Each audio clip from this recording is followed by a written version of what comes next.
Story time with Fergie and friends. Hello, girls and boys, mums and dads, aunts and uncles, granny, grandpa. Story time with Fergie and friends, and we've got lovely Giraffe, and we're going to talk about the adventures of Bentley the Hippo, inspiring children to be kind. Yes, we have, and it's going to be a very good story too. Are you ready, steady, go? One cool, crisp morning, bright leaves covered the roads. It was fall, and lots of children were in school learning their ABCs, but not Bentley the Hippo's class. Buses filled the parking lot. It was a special day. Bentley's class was going on a trip to the fair. Bentley, his friend Jackson the monkey, and the other children in the class waited excitedly to board the bus. The children cheered with excitement as the buses opened their doors.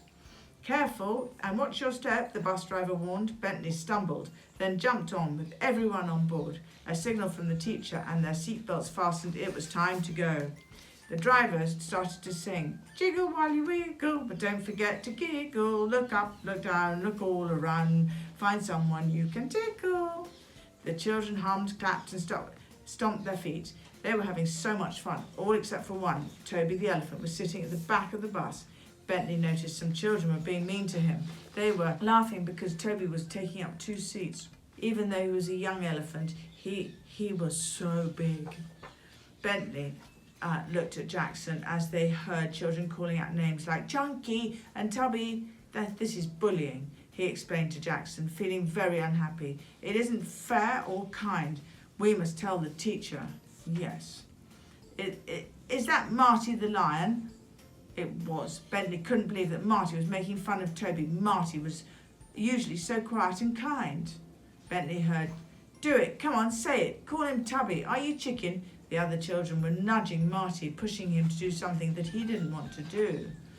Oh, poor Toby. They arrived at the fair as the bus stopped. One of the children grabbed Toby's glasses when the doors opened and they all jumped off.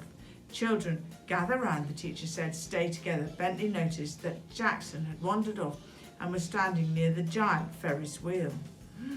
Bentley waved and Jackson returned to the group just in time to hear the last instructions. The teacher emphasised the importance of sticking together and not wandering off alone, Jackson. "What's wrong?" Bentley asked Toby, noticing he still looked sad. I might get into trouble if I go home without my glasses," Toby explained.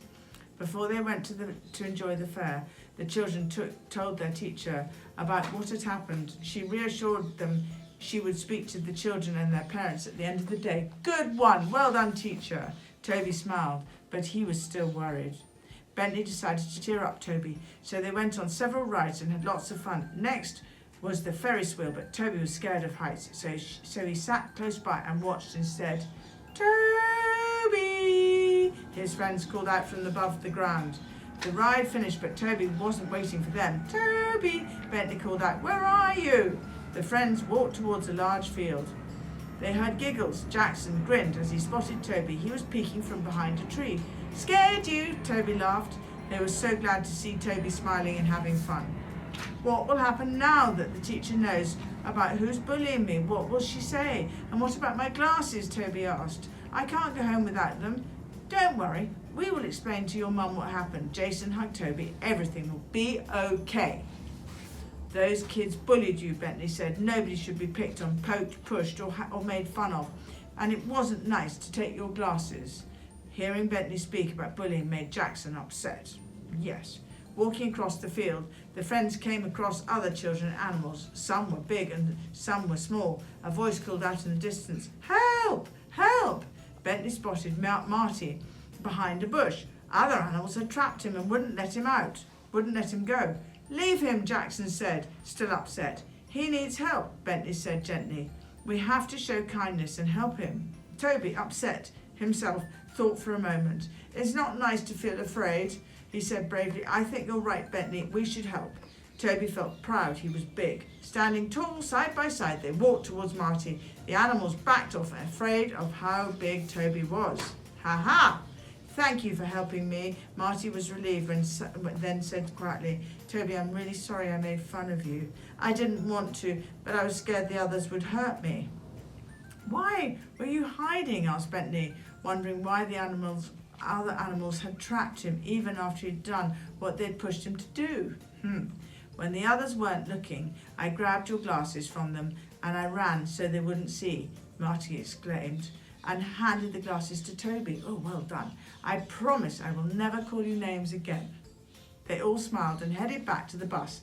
Bentley entertained everyone with his plans of going to the moon. They reached the bus and climbed on. Toby, Daisy, Jackson and Bentley grabbed window seats. Marty looked for an empty seat. Sit with me, Toby called. Marty smiled and sat next to his friend, and the bus left the fair. They were all happy. The teacher smiled, glad to see Toby and Marty were now friends, and had his glasses back. The trip to the fair had been a success after all. But oh no, the driver took a wrong turn. What will happen next? I wonder what will happen next. Oh, well, you'll just have to wait and see what happens next. With Fergie and friends, with Fergie and friends.